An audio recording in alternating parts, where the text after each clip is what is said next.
Ciso. Oh, it's fabulous! A strike to get you up off your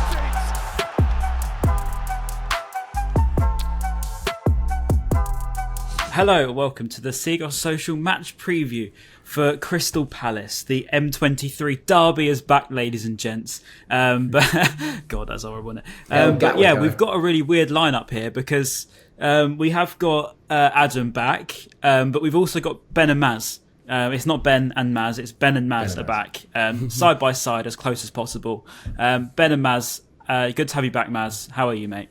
I'm very well, thank you very well. I had to spend time in Cardiff yesterday, which some people might... Condolences.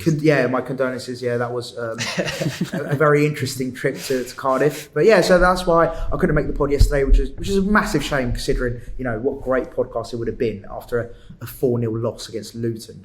So yeah, I'm back, we're back, and hopefully Brighton are back. And that's me. No? Okay. No, I'm not feeling it. I'm not feeling this one. I'm not feeling this. I'm not feeling this game coming up. You know, the past Palace games in recent years, I've been confident going into them. They've been let down most times, on most occasions, and this was the first one I'm going into thinking I don't see us winning it.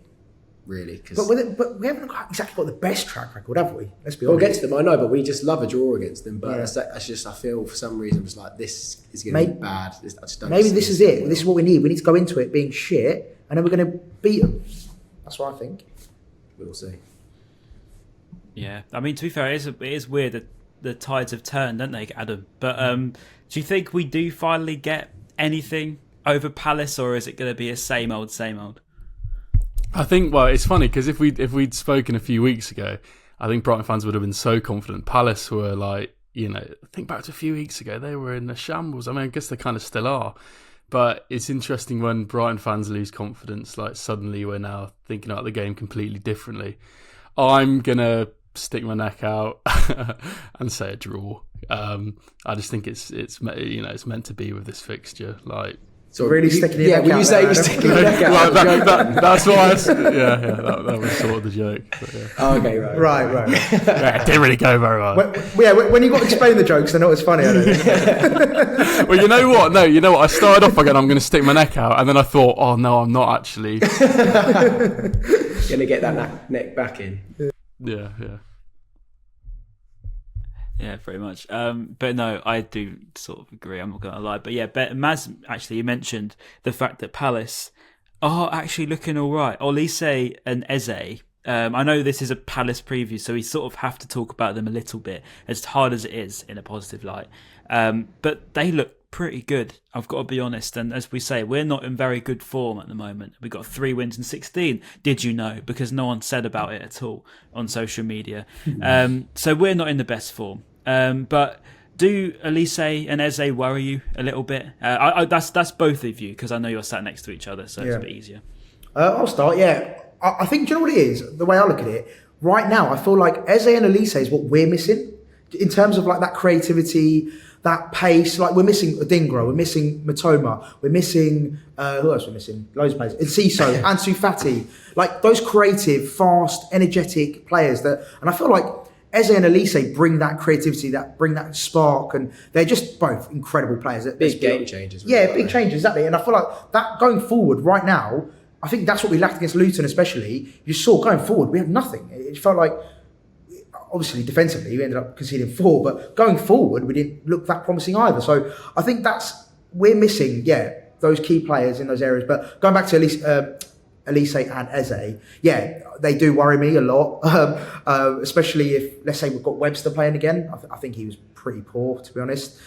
He wasn't exactly great against Sheffield United either in the Cup. So, I think defensively, we need to be much more aware of those 2 threats and just sort of shut them down as quickly as possible. So, very worried. The way Luton ran us ragged, and imagine if Luton had Eze and Olise as part of that as well. Like, if Palace can do anything like Luton done against us, with obviously better players as well. You could, with Olise and Eze, it could be a pretty rough 3 p.m. The ambulance is here for. I don't know if you guys can hear that.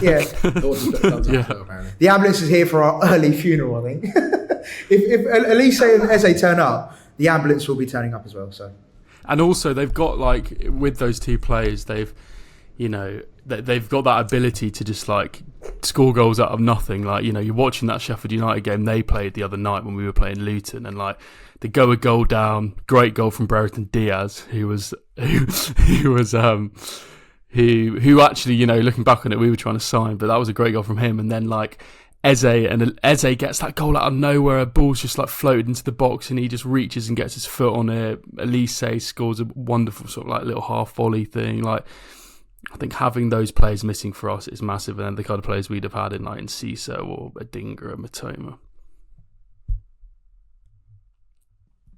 I pretty much agree with most of what you said, apart from Maz, the stray at Webster, because he didn't play in the last game, and he just gets a random punch in the face, and I feel a little bit bad for him because I think it was Igor and Van Hecker, wasn't it? Sheffield United. No, Sheffield United. Sorry, what's he saying? Sorry, Sheffield United. Sorry, I meant. Oh, we're Sheffield talking United. about Sheffield United. Sorry. I take it back. Sorry. Sorry. Sorry. I meant Sheffield United. He had a bit of a stinker against Sheffield United. I don't know why. Yeah, I don't know why I brought him up. To be fair, but it just stuck in my mind because obviously I haven't done a pod since, so I thought I'd get it out there. Yeah, poor Adam. But no, I do think they're also there for the taking, but at the same time, it's worth mentioning the fact that Mitoma and Adingra will miss the game when we thought we would have them back, because of course they do well for their countries. Of course we're delighted for them doing well for their countries, and we definitely want them to stay out there and win whatever they need to win, but we desperately need some width. It is deadline day at the time of recording this. I don't know if this will go out before the end of deadline day, so something might have changed. But Adam, do you think maybe there's a potential for a wide player to come in beforehand, or can we do it without them? Because we certainly haven't done recently. Brian Hill, 90th minute winner. You heard it. Yeah. I was gonna say. I mean, I've seen your tweets this morning, Ryan. You seem like you're quite optimistic about Brian Hill coming in. I just don't see it, to be honest. Like, I'll stick my neck out again. He doesn't want us, we're not going to sign him. I think, you know, that's definitely it for Brighton's window so far. I think we're just going to have to make do with that same team, that same squad again. It's been difficult. You know, initially that formation and the kind of playing without wingers kind of worked for a little bit, and it was looking quite good. It's only recently in the last few games, you know, it wasn't the case against Sheffield United, that it's kind of come unstuck a little bit for us. I think we could, of course, do with those players back. Matoma can get goals out of nowhere, and Ciso, we've missed that directness from Ciso so much kind of over the last kind of 4, 5, 6 months. So it would be amazing to have those kind of players back at Adingra too, but we're going to have to make do without them. And Ben and Maz, do you think we... I know it's an obvious we need them back, of course we do, but it's more to the point, can we do it without them? Because we've struggled so much with scoring goals, weirdly, apart from if you exclude the cup game.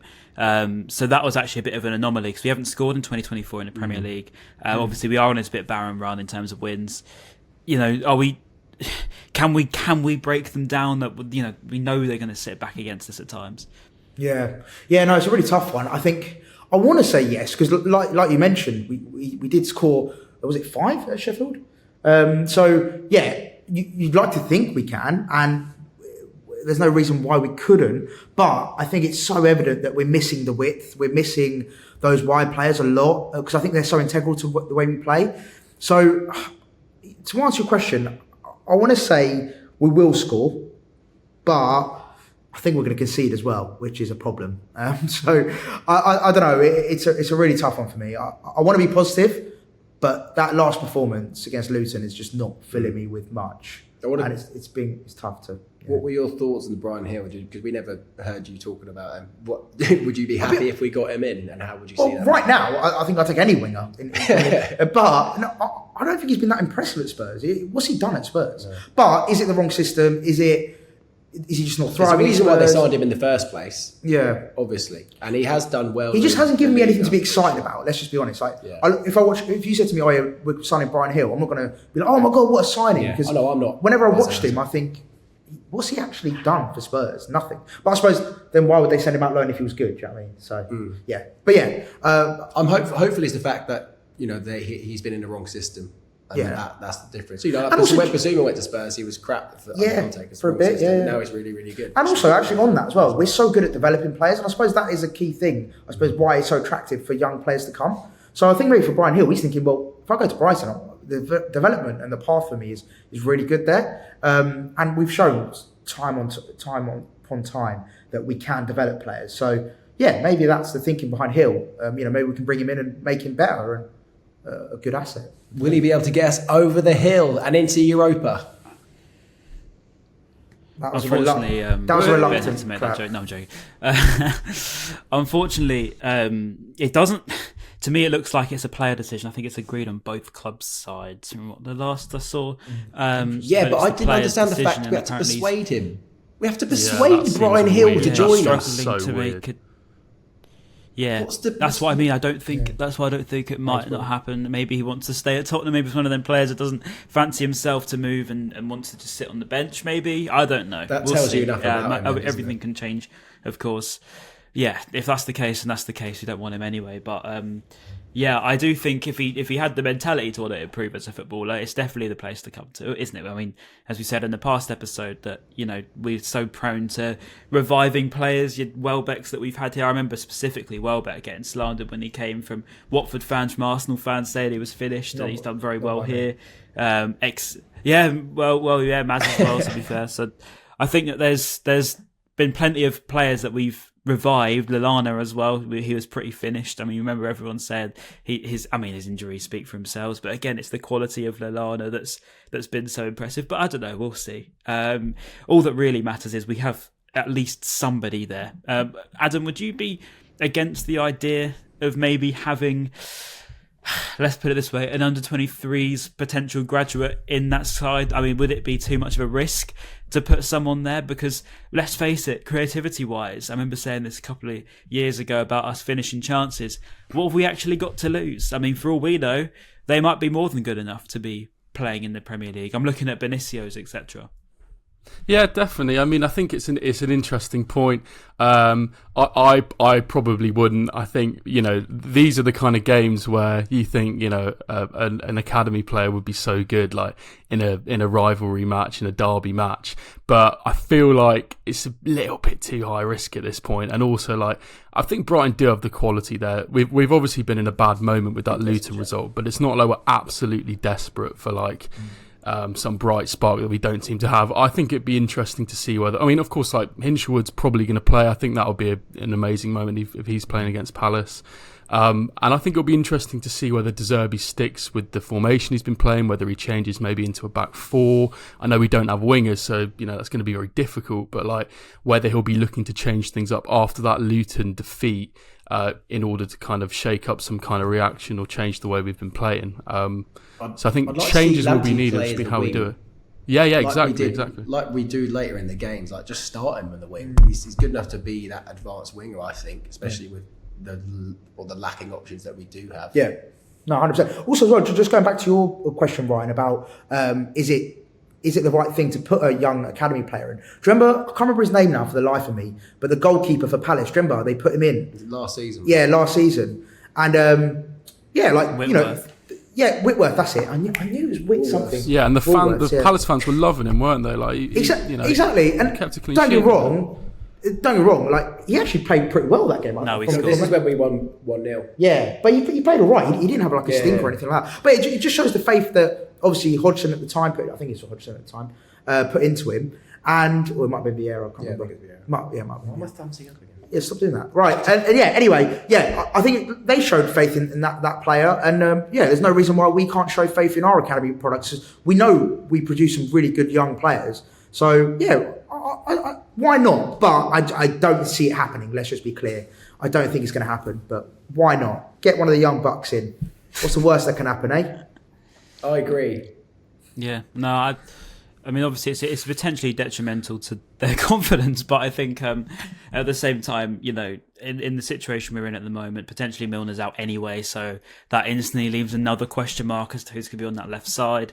To answer that question, I actually don't know who it could be at this point. Brian Hill, I think though, says whether he's done well at Spurs or not.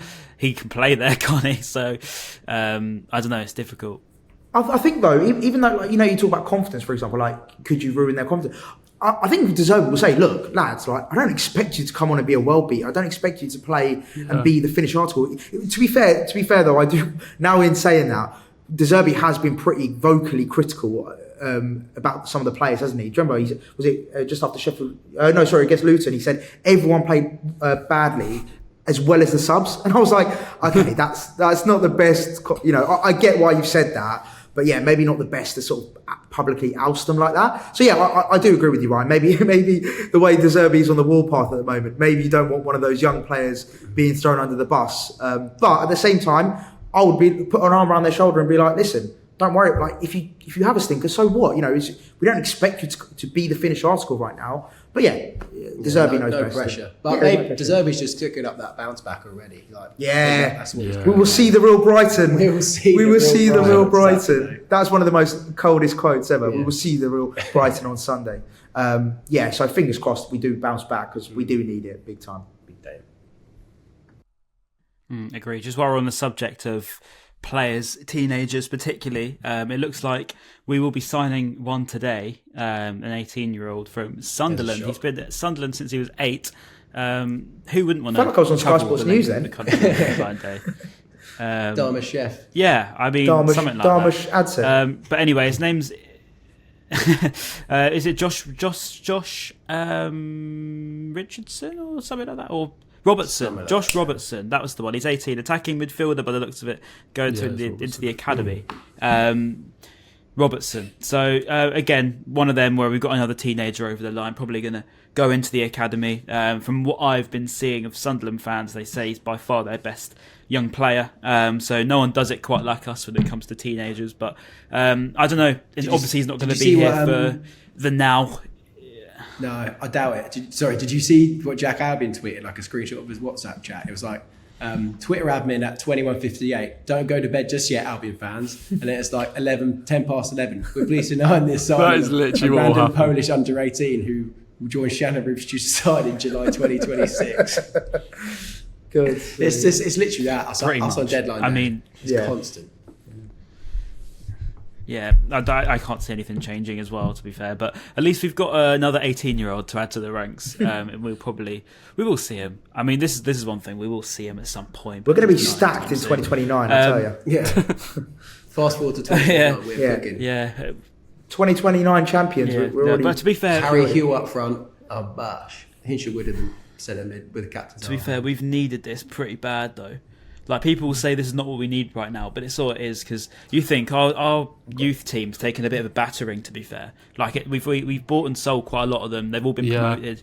And then we've almost got the new crop. So, like, the Valentine Barcos that we're bringing in, Kamari Doyle as well, and now, obviously, if we get Robertson over the line, that's another 3 academy players, which we haven't really done a mass recruitment of for a while. So it's definitely necessary when people are saying it's not. Although it is easy to just look at the first Credit team. to them All to we get need to first the... team. But they got to the last 16 of the EFL trophy last night. I know we lost 4-1, but I think that was the first time the team had got that far since Chelsea in 2018, so it was just quite an impressive feat, I'm pretty sure. I felt bad, again, bringing up Jack Albion and the Brighton fans that went to both that game and Luton game, conceding 8 goals in 2 nights and only seeing 1 Brighton goal must have been pretty rough. Going to Luton away and then Wickham away, it must have been. Credit to those people, but... not a good week for Brighton's. Yeah, I watched that game last night, and Did you? they got. I didn't go. I just watched it, but they got well beaten. But like they played well considering they're playing against like professional men. I thought it was a decent showing, very decent showing. Agree. Anyway, let's push you guys for some score predictions, shall we? Because I mean, it is Palace. It is a rival game. Can we finally break the curse of... I know we beat them at the Amex, but we haven't beaten them, have we? We haven't really beaten them since 2018. We've had this conversation only back in December. Wasn't it? Will it change? Andone? Yes, it was Andone, and then we beat him again at Selhurst in 2019. We did the double over him in that year. Anthony Knockart's in off the post. Glenn Murray at the other end as well in the first half. But I start with Adam. In fact, Adam, I want to hear your predictions, and I want to hear why. I want to hear how. I want to hear a little bit of fight and talk. Is what I want to say. Well, I don't know if you're going to get that because I know I said a draw earlier. I've got a part of me as well that actually thinks we might lose this. So, oh God, Adam, you're not alone. You're not alone, Adam. I've got a really bad feeling. Yeah. I don't want to say it out loud. But it's not looking good, bruv. I actually think I don't even think it's because of any reason, like injuries, whatever, all this kind of thing. Like it all goes out of the window. I've just got a feeling, something in my bones is saying we're going to lose. But I'll go with my heart instead of my head, and I'll say Brighton are going to win 2-1, and we're going to get a Jack Inshawood goal. Love it. Right, should we go next? Yeah, you go. I don't want to be is it negative Sally? No. Negative Nelly. Negative Nelly. Look, I'm not going into this full of confidence. So I don't want to look. I'm not going to say we're going to lose, but I'm going to go with the draw. I think both teams are going to score. It's going to be a score draw. I think it's going to be a cagey affair for the first sort of half an hour. No, first half actually. Go cagey affair first half. And then second half, it's going to open up a bit more. Both teams will score. And maybe one team will nick it there. And who's going to score? I'm going to go Eze for Palace. And I'm going to go for us, João Pedro penalty. Shock. Ice in the veins. João Pedro. Yeah, I can see 1-1 or a Brighton defeat. You know what? I'm just going to say Brighton are going to lose. So sorry, guys. This is the most depressing. I know. This is the most depressing Palace preview I think we've ever done. Yeah, I'm not happy about it, am I? But What's your reason for that, Ben? Palace. Why do you think we're going to lose? You know, when you just feel it. I know obviously the back of that. I know we say we bounce back and we do. Quite well when we bounce actually, back. do you know what? No, we are going to bounce back. We're bouncing back, boys. De Zerbi's at the helm, mate. De Zerbi's at the helm. Come on, positivity, Ben. Okay, positivity. 2-1 Palace still, yeah. It's all part of the master plan, boys. De Zerbi, he lost to Luton on purpose, 4-0. It's all part of the master plan, all right? Don't worry about it. Yeah, I'm just not feeling it for some reason. I just think the way we lost to Luton, unless there's a mad recovery, I really can't see us winning. I mean, a draw, 1-1 draw, 2-1 Palace. João Pedro penalty, let's say Elise for them, and maybe Mateta, even though he barely scores, but obviously he'll score against us. Some cheeky back heel and mug us all off, and it'll go through Jason Steele's in between his fingers because he can't even catch a ball. That's how that happened, Ryan. Sorry, Jason. Love you. Okay. A lot to digest there, Ryan. Yeah. Let's think properly. I do think we can win. Am I right in saying have we ever lost 2 in a row under De Zerbi in the Premier League? I want to say yes, surely. I think we have, yeah. I'm pretty sure. think we have, pretty sure. yeah. Surely we have. Interesting. At the beginning, maybe. One for the statos out there. Let me know, but yeah, let me know in the comments if we have. I'm Are sure you talking about all competitions, Ryan? Or are you talking about just in the league? Nah, Prem. Just Prem. You can't lose twice in the competition, can you? Apart from Europa League. No. I meant all comps. Like, all comps. No, I meant all comps. Or do you mean just Premier League? Oh right, back to backs. Go with Prem. Go with Prem. Okay. Well, this season we haven't. Just lost basically. It would have been last season. Yeah, last season maybe. But this season. Anyway. Yeah. Interesting. I just don't recall it. Anyway, I'm just saying our bounce back ability is good after we've been battered. Sorry. Not good. Go on, mate. And I think that's the positivity that I'm holding on to. There needs to be some fight in that team. Dunk's made that pretty clear. Hinchwood, as you say, Adam. So I'm going to say 2-0. We're going to go for it. We're going to be all right. We're going to have that bounce back, and we're going to need it at the Amex. So 2-0 win. There's a video here on The Athletic that Andy Nage just tweeted of David Ornstein talking about Brighton and Dewsbury Hall, but I can't hear it. I can't hear what he's saying. Oh, yeah, the Arsenal winger, isn't it? But he's got something to say. No, not just.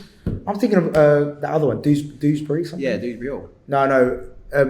He's talking about Kieran Dewsbury. Kieran, yeah. Yeah, there's a winger as well. There's an Arsenal winger we've been linked with. Have you seen that? No. Yeah, Anyway, the young kid. We're I know for a We're fact getting that a live Leicester- update from Sam. Adam McDonald. Seagull Central exclusive here.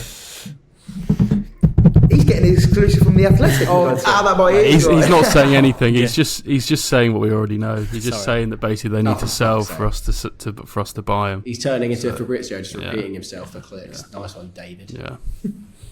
But isn't the Sensi deal is going ahead, isn't it? So that means they do need to sell someone before 11 o'clock tonight.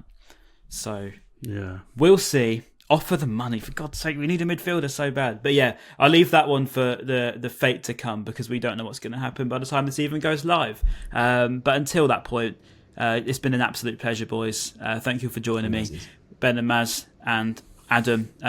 We'll see you post Palace. Hopefully we have finally got the better of them, but we'll see. You can never call it. It's always one of them, innit? But I'll join you for the M23 derby. Until that point, we'll see you soon. And goodbye. Like, comment, subscribe as well. Make sure you do that. Wait. Yeah, actually, like, comment, subscribe. Yeah, and that. Well, we got some good feedback on the Luton one, by the way, despite losing 4-0. A lot of good episodes and whatnot. Good. Someone said great observations from the Seagulls Central lad. So, how much did you pay him, Adam? Come on, the Who's that? boys. Let's go. That's Adam's burner. That's Adam's burner account. Suit of the truth, Brightonian. I think Pursuit of the truth. Although I did see one comment that was like, because before we started, you boys were going, oh, it's not that bad. We lost to Luton. You boys were going, oh, well, they are bottom of the league. So I obviously said that, and then some Luton's fan commented going, oh, Adam, you really need to do your research, mate. I didn't mean it exactly, but If Seagulls Central is a fraud. if that Luton fan, someone made it 27 minutes into the next episode, we'll let him know that was fair taken play. completely out of context, mate. And fair play to you. But no, Adam, top work, mate. Thank you for coming on. Cheers, As boys. always, make sure you follow him as well. One make sure you last follow thumbs us. up from the boys. Comment your thoughts on everything we said. Yeah, do a little thumbs up. And Adam, I think there you go. Got to Look hold at it that. firm. You got to do your thumb that way. Maybe Oh, not. there we go. Oh, there you go. Oh, Brian got one. By the way, Bye. just to add a bit of context for the people watching, you can't see what we're doing, and Ben, they can't see the thing. They will. That'll be on screen. I reckon. Yeah. All right. Anyway, peace out. A-Town down. In a bit.